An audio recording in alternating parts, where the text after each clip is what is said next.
Hello, everyone. Thank you so much for joining me for Wlbt Plus. My name is Cara Shirley. I am your digital news desk host on this Monday. What date is it? It's the 5th, August the 5th. So glad that you guys are here joining me, whether you're watching on our app or on our website. Love that you're here. If you're also watching us on social media, appreciate you guys tuning in. We got you on Facebook, YouTube, and there you can join in the conversation here with this newscast. If you have any questions, any things to put in, anything really, you can leave that in the comments section. I do appreciate you guys watching. I know a lot of kids are in school today. Most kids actually are back in school today in this area. So I hope they're having a great day. Louise Washington saying, how are you? And I am great. Thank you so much for asking. Before we jump into the news this week, or to look at what happened over the weekend, actually over the past 24 hours, some cases even the past 12 hours, let's take a look outside because it is a beautiful day. It's a hot day, but it is a very beautiful day. So I hit the wrong button. Here we go. So here we are over downtown Jackson right now. And I mean, it is a beautiful day out there. Lots of big puffy clouds. That is not the technical word for them, but that's what they are. Blue skies and a lot of sunshine. If you're outside today, make sure you try and stay hydrated. Try and get into cool space, a shade, something like that. But yeah, we're going to have at 2:30 today here at WLVT Plus. We will have our weather team come in. They're going to give you a full look at Hurricane Debbie, which is now downgraded to a tropical storm, and its landfall that it made, as well as looking over our forecast over the next few days because we are going to have a very high heat indices in place, and we're under some heat warnings. So you make sure you tune in at 2:30 today to hear from our First Alert weather team here at WLBT. So the first bit of news that I'm going to jump into is telling you about a shooting, a deadly shooting that happened last night, and this happened over in Warren County. So unfortunately, an 18-year-old was killed and three other 18-year-olds were injured in this shooting. So Sheriff Martin Pace says that it happened around 9:30 last night outside of a home on Abraham Drive, which is in just in the outside the southern city limits of Vicksburg. So the Sheriff Pace says that two people who were hurt are from Fayette and the other is from Vicksburg. When you have teenagers with guns and they get in arguments, it's unfortunately it is apparently a sign of our times that the firearm is their first resource, and it just is aggravating. I'm so tired of having to deliver messages to families that have lost loved ones from gun violence. This type of incident is not normal. It's not normal for somebody to settle any type of altercation with a gun, but unfortunately we see that. So if you have any information about this shooting, please contact the Warren County Sheriff's Department and pass that information along to them. Got several of you tuning in on Facebook right now. Let me know where you're watching from. Is it Pearl, Brookhaven, Brandon, Ridgeland, all of the areas around us? I'm still new to the area, still learning the towns and the names of the places and communities and stuff like that. So you guys, when you let me know where you're tuning in from, it helps me to be more aware of our area. There we go. Hi, Sherry. Sherry Dunaway is watching from Flowood. Thank you so much, Sherry. Do appreciate you tuning in. So we have some information on a murder-suicide that happened in Ridgeland. This happened last night over in Ridgeland.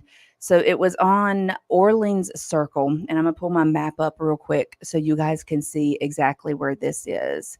So I'm going to zoom in for you.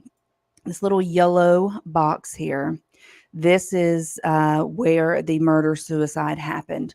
And it says at 782 Orleans Circle. If I pull out, you can see here, we got a Kroger right here. I'm not even on that screen. I'm sorry. Let me go back here. Here we go. Goodness gracious. So this is where the home is that it happened at. The murder suicide happened. We have Kroger right here, Old Canton Road off to the side. We have Lake Harbor Drive right here. So kind of lets you know where this incident happened. Also, here's Rice Road up here at the top of your screen. So the Chief Brian Myers says that his officers responded to 782 Orland Circle there in Ridgeland. And unfortunately, what was discovered was that there was a murder suicide that happened. 76-year-old Vicky McDowell was shot and killed by her son, who is a 43-year-old William McDowell. Then William McDowell died from a self-inflicted gunshot wound to the head. We don't have any information yet on a motive as to why this happened. We just know that it did happen, and our thoughts and prayers are certainly out there with the family member. Couldn't imagine having to go through something like this, and hopefully we'll get some answers pretty soon for you guys. Coming back over here. Yes, you know what, Centralia, I did leave Jackson out. Yes, I did. Thank you so much for tuning in. We have Linda here is watching from Byram. Miss Catherine is tuning in from San Diego. Hello, Miss Catherine. Um, let's see. Lots of you from Jackson, Tuscaloosa. Karen Reddix watching from Tuscaloosa. Diane Joyner watching from Batesville. And then we have Felix here watching from Biloxi. Thank you guys, all of you, for tuning in. And let me know where you're watching from. Here is a comment. Sherry Dunaway says, Vicky was the sweetest person. Those that knew her will miss her so much. Thank you so much for leaving that comment. Again, Miss Vicky McDowell is the mother who lost her life last night in an apparent murder-suicide that happened in Ridgeland. 76-year-old Vicky McDowell was shot and killed by her son, 43-year-old William McDowell. Then William ended up shooting himself, self-inflicted gunshot wound. So again, we don't have any information on a motive of this crime yet, but as soon as we get that information, we're going to pass it on to you guys. Hey, there is my mom in the comment section. Thanks, Mom. Is it kind of time where you get on camera? You know, anytime you get on camera, you got to go, hi, Mom. So, hi, Mom. But yeah, appreciate all of you guys tuning in very much so. Now, a story that happened over the weekend we told you about is a man who was found deceased on the reservoir over the weekend.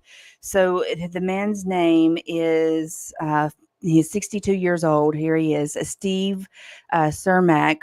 And he was found in the water near his boat on Saturday night. So Rankin County Coroner David Ruth says there were no obvious signs of physical trauma or alcohol use. The Reservoir Police Chief Carlos De Puma says that his unoccupied boat was spotted late Saturday night near the rocks at the tower on the upper spillway. He had apparently fallen out of the boat, which then drifted into the rocks. If you see the picture of him here, see his little bird there. His little bird's name is Buddy, and Buddy was with him. Buddy, from what I've been able to see and hear, is that Buddy, his bird, was always with him. His bird answers to the name Buddy. And the family says that he is extremely smart. I say all this to say that while they were able to find Steve, Buddy is missing. So if you see this bird in that area, please contact the police department there, the Reservoir Police, or the sheriff's department. I don't know. Contact someone. Contact me. We'll get in touch with the family. But they are missing this bird. They said the bird was with them all the time. So if you see this, pass it along the information, and let someone know if you see the bird. And again, our thoughts and prayers are definitely with that family. A lot of people that I saw on social said that he was a very sweet guy and a very sad situation. So let's hopefully we can get the Buddy, the bird, back home to the family, to his family, so that they can kind of feel like they still have a part of their dad there. Lots. Catherine Brown says praying for the families who lost their loved ones. And there was a lot of loss this weekend across Mississippi, a lot of deaths that happened, some from criminal activity and some just from natural circumstances, and was very happy.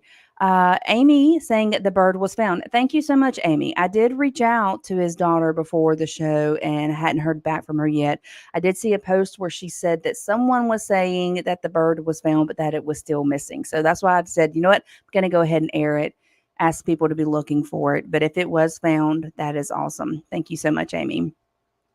And we're going to go over to Hernando, Mississippi, where a man and a woman are now deceased, and another woman is in extremely critical condition. This is after another shooting that happened there early yesterday morning. So, what we have been told is that the police got reports of gunfire in this neighborhood around 8 a.m. So, once they got there, they found 3 victims with gunshot wounds, and they say all 3 could be related. The woman who survived was airlifted to a hospital in Memphis. And the next door neighbor says that everyone in that area is just in shock. It's very sad. I mean, everyone has been affected by this in some way or the other. It's kind of like I said, there's like a dark cloud over because it's people, we all knew each other to some degree. So it is not clear yet what led to this shooting, but the police say that they are confident that there is no threat to the public. And we also have an identification of a man that was hit and run in Flowood. This happened Saturday morning on Lakeland Drive at Grants Ferry Road. So what investigators are saying is that 19-year-old Quentin Bryant was hit by a truck after he walked into the intersection and laid down on the road. They say that the driver of the truck did not stop. The driver was identified as 19-year-old Caden Hanna, and he was later arrested in Scott County and charged with hit and run causing a fatality. But he was identified, the individual 19-year-old Quentin Bryant. Don't know why he went and got out to the road. Don't know why he was laying down on the road. But all we know is that he was hit. He unfortunately lost his life, and the individual that hit him did not stop. They kept going. So sad. It's just sad. I mean, you get here, or I get here on a Monday, and of course I'm watching the news all weekend too, but looking at these things, and it's so sad when it's a weekend like this past weekend where there's so much death and violence all over the place. It's a really sad newscast to have to give out. So let's talk about something that might actually make some people here in the Jackson area a little happy. And that is the plans the city leaders have provided more details on plans to tear down a dilapidated North Jackson hotel. If you've been on I-55 in Jackson, driving down, you've seen it. It is Hotel O. So this is what Hotel O looks like. Turn that volume down. So it's on I-55, and it has fallen into a horrible state of disrepair and been taken over by vagrants. Last week, City Attorney Drew Martin told a judge that the city would likely destroy the building after the start of the new budget year once the funding is set aside to do so. So the Department of Planning estimates work could cost between $215,000 to $250,000. And they expect the city will start advertising this project this week, which means they will be advertising to take bids on demolishing it, and hopefully we can get that taken down pretty quick, because it is an eyesore for Jackson. That is for sure, especially right there on the interstate. Anybody coming through the area is going to see that. But that is the plans, and of course we're going to continue to follow it.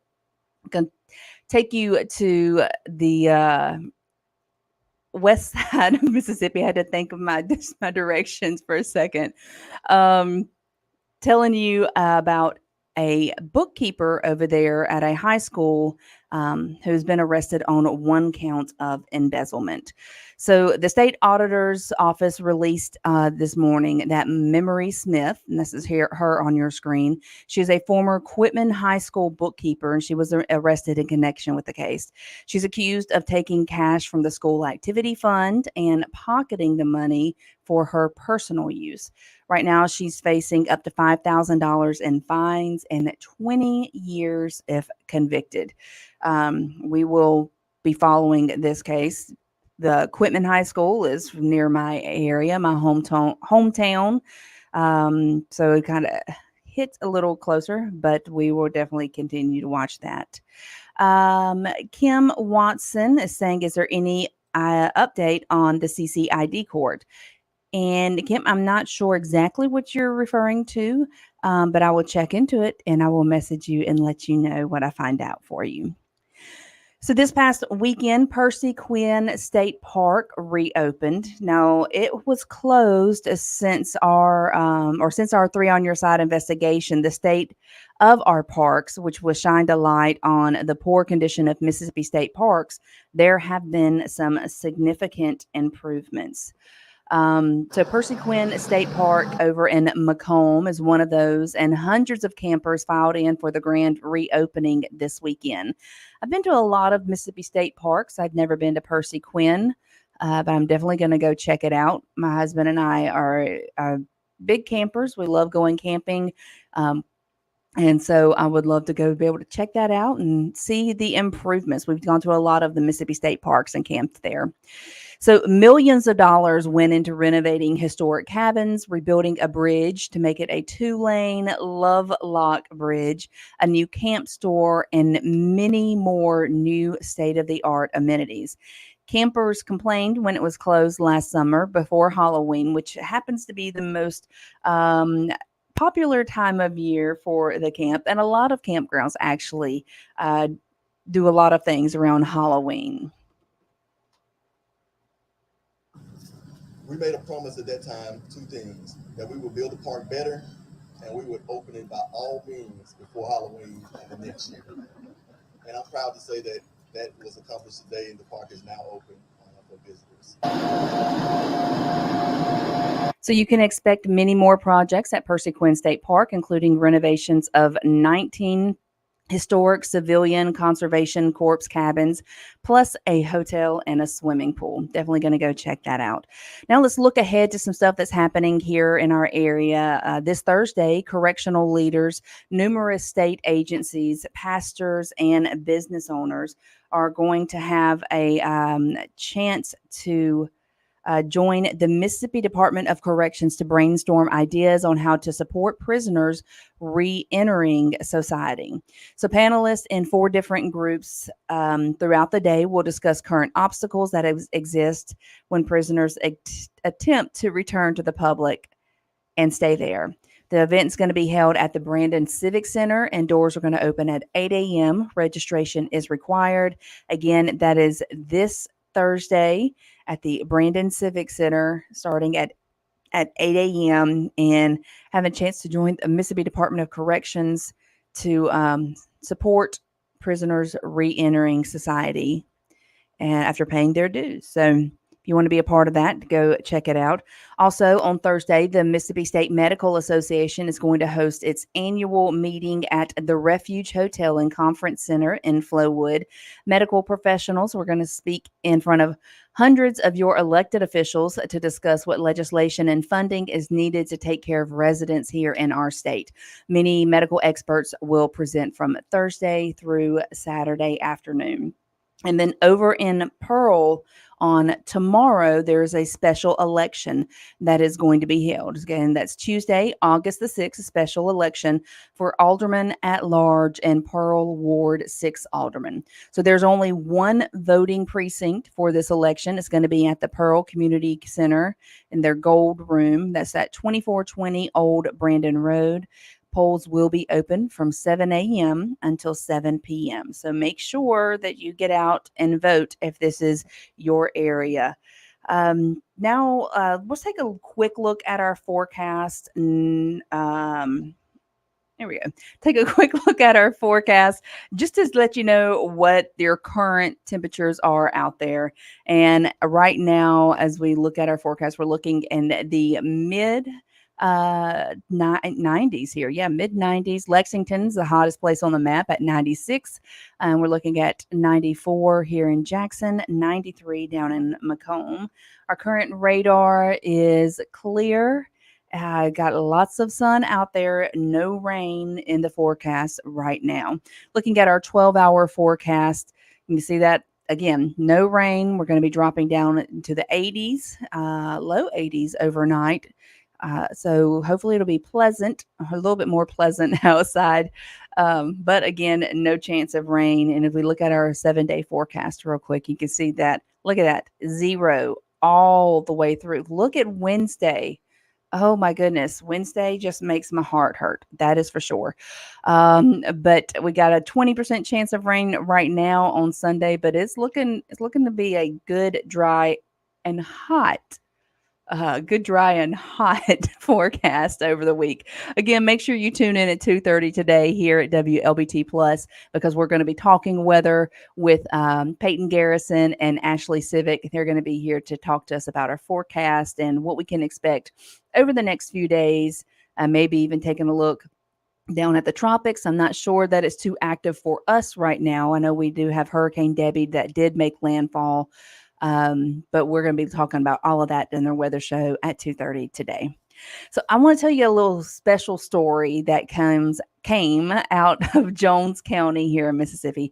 And the reason why I'm telling you this is because it's about a hospice patient and his wife.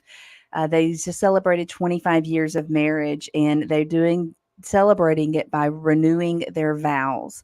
So medical providers and everybody from that area helped to make it happen, especially those of hospice that work in hospice with this patient. So I'm going to let Charles Harrington, he is one of our reporters at WDAM over in Jones County or in the Jones County area. He talked to these. And when we get done with the story, I'll tell you why it warms my heart so much. So let's hear from Charles now. Marriage Buddy and Sonja Myers have finally had the big wedding they always wanted, almost 25 years after they were originally married. We went to the Justice of the Peace and got married, and I still laugh at Buddy to this day because he was repeating the vows to the judge. And the judge said, "You're not marrying me, tell her." He said he was nervous. Were you nervous? Yes. Buddy seemed less nervous today as he and Sonja renewed their marriage vows that they first exchanged back in the year 2000. I thought then I loved her with all my heart. Oh no. I love her more than I've ever loved anybody in my life. Buddy and Sonja's life together was celebrated at Life Church.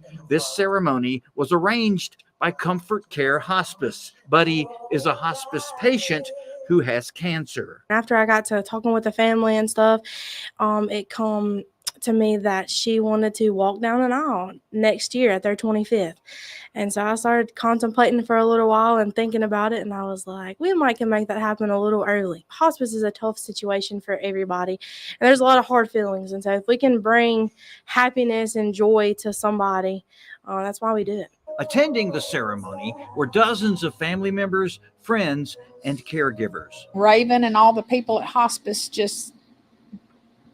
they made something happen I never thought would happen. And I cannot tell them how much I appreciate everything they've done. The Myers were married back on June 8th, 2000. Charles Harrington, WDAM 7 on your side. If you would. I'm not crying, you are. No. So the reason why that was so special to me is because I had to deal very closely with hospice workers when a really good friend of mine was diagnosed with cancer. He was actually my very best friend. He was diagnosed with cancer, and he passed away a couple of years ago from that cancer. But it was the hospice workers that took care of him and just went above and beyond. That's what hospice workers do. That's what these did here. And they go above and beyond for their patients so that their dying days and their dying wishes can come to fruition. So it was beautiful to see that story. I love that. Congratulations to them. I'm glad they had their wedding day after getting married at the Justice of Peace, had a real wedding, if you want to say it that way. But congratulations to them, and I hope that their next little bit of time together is precious. So, guys, that is the end of WLBT Plus today. Don't forget to be back here at 2:30 today. Actually, no, it's not. Let's give a medal count. Let's look at the Olympics. Let's talk about the medals real quick. I want to jump into that. So when I left work on Friday, the United States was sitting at 51 medals, I think. Well, over the weekend, we've jumped up just a little bit in our numbers, and we are sitting at 75 medals total. So we have 19 gold, 29 silver, and 27 bronze medals for Team USA. The next country that is the closest to us is the People's Republic of China, and they are sitting at 52 medals. And then we got France with 45, Great Britain with 41. And then after that, it looks like we have Australia with 32. But United States is leading. We are winning at winning. We have 75 total medals in the 2024 summer Olympics. I am so used to talking about the state games of Mississippi over Meridian. I just got totally messed up there. But yeah, for Paris 2024, the Olympics, United States is sitting at 75 medals total. Okay, so that is the end of WLBT Plus. I appreciate all of you that have tuned in. Make sure you're back here at 2:30 to talk weather with our First Alert weather team. I will be back tomorrow at 1 o'clock. I hope to see you then. Guys, have a great day. And if you're spending any time outside, try to stay hydrated and cool as best as possible. Bye, y'all.